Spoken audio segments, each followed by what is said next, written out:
ये कहानी एक कंपनी की है जो काफी घाटे में जा रही थी। कंपनी का मालिक और कर्मचारी इस बात से काफी परेशान थे क्योंकि कंपनी की ग्रोथ के साथ साथ उनकी ग्रोथ भी रुकी हुई थी।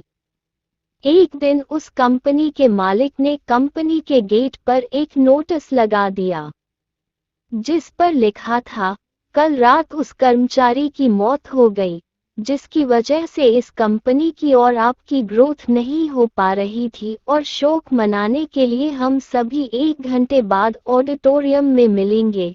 ये बात सुनकर सभी कर्मचारी थोड़ा दुखी भी थे और खुश भी थे।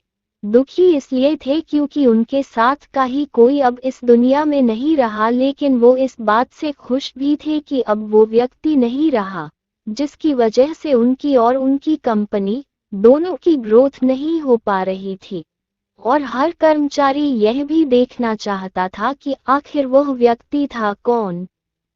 1 घंटे बाद सभी कर्मचारी ऑडिटोरियम में पहुंच गए।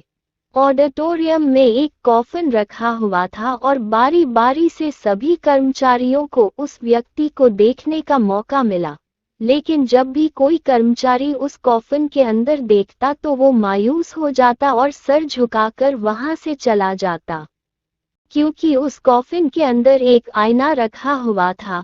जो कोई भी उसके अंदर देखता तो उसे अपना ही चेहरा नजर आता। उस कॉफिन में खुद को देखकर कर्मचारी ये बात समझ गए कि कंपनी की ग्रोथ किसी और की नहीं बल्कि उन्हीं लोगों की वजह से कम हो रही है जो उस कंपनी में काम करते हैं। सीख जो हमें इस प्रेरणादायक कहानी से मिलती है।